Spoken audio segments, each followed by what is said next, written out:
बात कर लेते हैं करनाल लोकसभा सीट की। करनाल लोकसभा सीट में 9 विधानसभा सीटें हैं। यहां पर एग्जिट पोल क्या इशारा कर रहा है, किसके फेवर में बीजेपी?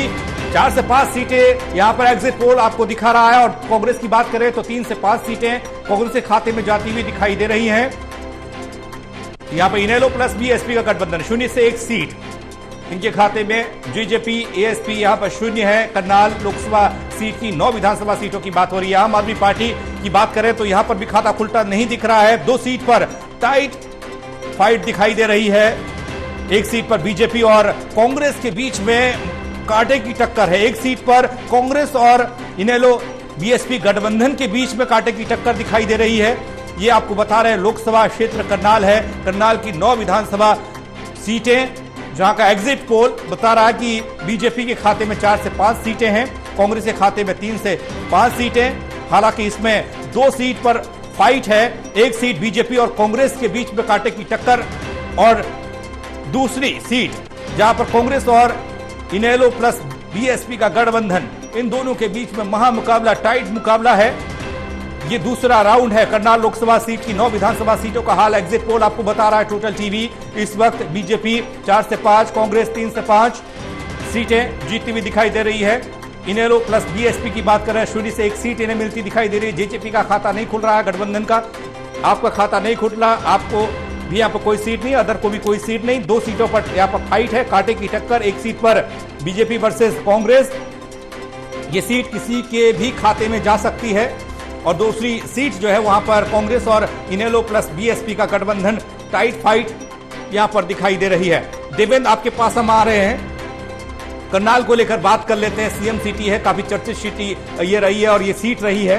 हालांकि अब सीएम सिटी नहीं कहा जाएगा, लेकिन उन सब के बावजूद जो आंकड़ा है वो क्या कह रहा है, आप तुलनात्मक स्थिति भी बता सकते हैं और नफा नुकसान भी बता सकते हैं। देखिए पंकज, करनाल लगभग 10 साल तक, 9.5 साल तो मनोहर लाल जी रहे, 4 महीने नायब सैनी भी रहे। सीएम सिटी का रुतबा था करनाल को, सीएम सिटी कहकर बुलाया जाता था। स्मार्ट सिटी का दर्जा भी मिला। करण की नगरी, अंतरिक्ष परी, कल्पना चावला की नगरी और दिल्ली एनसीआर का शहर, ये 5 तमगे करनाल को लगे हुए थे। करनाल में काम भी हुआ, विकास भी हुआ। मनोहर लाल जी के टाइम एक रिंग रोड अभी बन रहा है, बाईपास बने हैं, सड़कों का निर्माण, पार्क सुंदर है, सफाई है, स्मार्ट सिटी के तहत काम हुआ है। लेकिन ये जो 4 से 5 सीटें लग रही है, मेरे को एक घरौंडा की सीट शायद बीजेपी के पास आ सकती है और एक करनाल की भी, जो मेरे को संभावितों में लग रही है 4 से 5 सीटें। चूंकि मनोहर लाल और बाद में थोड़ा टाइम नायब सैनी रहे, यहाँ काम तो हुआ है। जीटी रोड बेल्ट का एक महत्वपूर्ण शहर है करनाल, जो सीएम सिटी रहा है। तो 4 से 5 सीटें आ रही, तो मेरे को लगता है करनाल सीट मजबूत बीजेपी की हो सकती है, घरौंडा हो सकती है और नीलोखेड़ी हो सकती है और इंद्री हो सकती है। 5वीं करनाल की जो सीट है वो असंध है। असंध में किसानों का बहुत प्रभाव है। जट सिख ज्यादातर 80% किसानी के काम से जुड़े हुए हैं। जो आईएनएलडी और बीएसपी की एक सीट हम संभावित दिखा रहे हैं, मेरे को लगता है बहुत मुमकिन है कि ये सीट असंध वाली है, जहां किसानों का और जट सिख की आबादी ज्यादा है, उनमें 80% किसान है। ये तो रही करनाल की बात।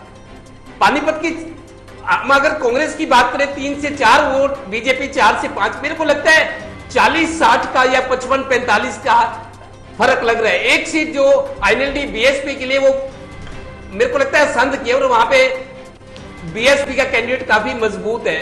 और फिर किसान वर्ग से जट सिख है, किसानी से जुड़े हैं 80% लोग, तो ये सीट है।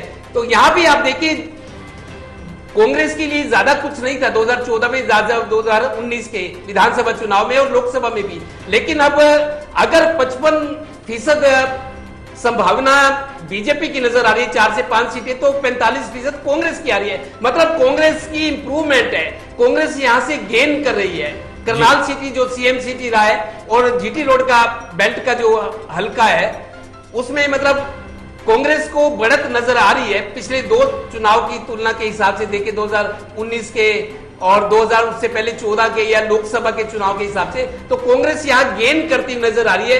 ये भी कांग्रेस के खाते में एडिशन माना जाएगा। जी महेश, आपके पास आ रहा हूं, कांग्रेस गेन कर रही है या फिर नहीं, ये दूसरा राउंड चल रहा है। बात करनाल सीट की हो रही है, लोकसभा सीट की 9 विधानसभा सीटें, जहां पर बीजेपी 4 से 5, कांग्रेस 3 से 5 और इनेलो प्लस बीएसपी का गठबंधन 0 से 1। और ये खबर की दो सीटें ऐसी हैं जहां पर फाइट है, टाइट फाइट है, जिसमें एक सीट पर बीजेपी बनाम कांग्रेस है, दूसरी सीट पर कांग्रेस बनाम इनेलो प्लस बीएसपी गठबंधन है।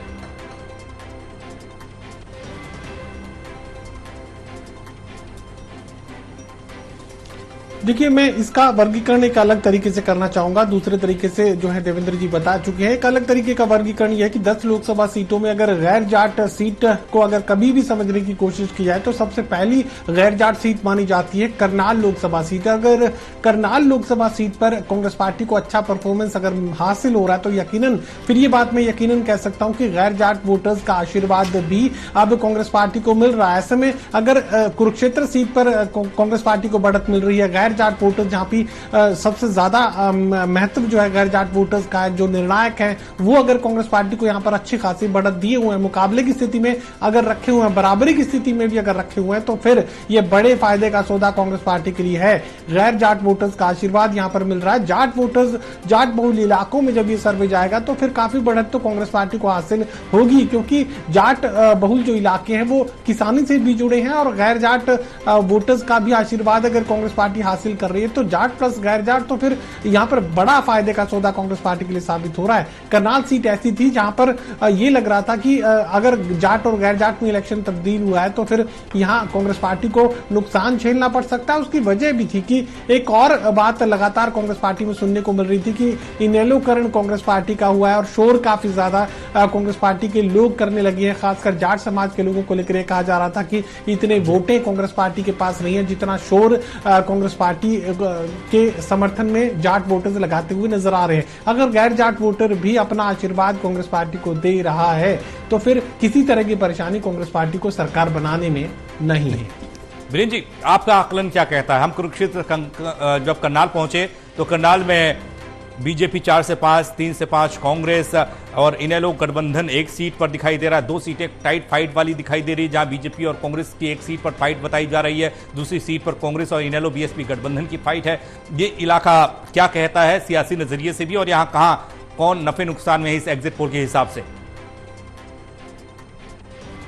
देखिए, अभी हाल में जब लोकसभा चुनाव हुए थे तो करनाल लोकसभा की 9 सीटों पर मनोहर लाल जी को बढ़त मिली थी जी। तो ये जो अब जो सर्वेक्षण बता रहे हैं, अगर हम 2019 का चुनाव देखें तो भारतीय जनता पार्टी को 5 सीट जीती थी भारतीय जनता पार्टी ने, 3 सीटें कांग्रेस ने जीती थी, एक निर्दलीय नीलोखेड़ी से धर्मपाल गोंदर, जो अब धर्मपाल गोंदर नीलोखेड़ी से कांग्रेस के उम्मीदवार हैं। तो इस हिसाब से देखा जाए कि 5 सीटें भारतीय जनता पार्टी जीती थी। अगर भारतीय जनता पार्टी 5 सीटें फिर जीत जाती है तो ये उसके लिए बहुत बड़ी उपलब्धि होगी। तो ये अब अनुमान बता रहे हैं, सर्वेक्षण बता रहे हैं कि भारतीय जनता पार्टी का जो मुकाबला है वो मुख्यतः कांग्रेस से है। एक जगह पे है जो कह सकते हैं कि असंध में जो है ना भारतीय जनता पार्टी मुकाबले में नहीं है, वहां कांग्रेस का मुकाबला जो है बहुजन समाज पार्टी और इंडियन नेशनल लोकदल गठबंधन से है। लेकिन वहां भी असंध में अगर देखा जाए तो पलड़ा फिर भी कांग्रेस का भारी है। हालांकि वहां जो है इनेलो बसपा गठबंधन चुनौती दे रहा है, मुख्य मुकाबले में शमशेर सिंह गोगी वहां चुनाव जीतने जा रहे हैं, वहां कांग्रेस के प्रत्याशी के रूप में। हाँ, उनका मुकाबला वहां भारतीय जनता पार्टी से नहीं है, भारतीय जनता पार्टी वहां तीसरे नंबर पर है और वहां उनका मुकाबला इनेलो बसपा गठबंधन से है। तो ये बात मान के चलिए कि अगर भारतीय जनता पार्टी 5 सीटें जीतती है तो ये उसके लिए उपलब्धि होगी करनाल संसदीय क्षेत्र में, क्योंकि ये मनोहर लाल जी का निर्वाचन क्षेत्र है तो यहां ज्यादा विशेष ध्यान है, सबकी निगाहें इस ओर है। तो कुल मिला के देखा जाए चाहे करनाल जिला हो या पानीपत जिला हो तो ये 9 सीटों में भारतीय जनता पार्टी की उपलब्धि अगर 5 सीटों तक तो है तो ये महत्वपूर्ण है और ये उसके लिए गौरवपूर्ण है।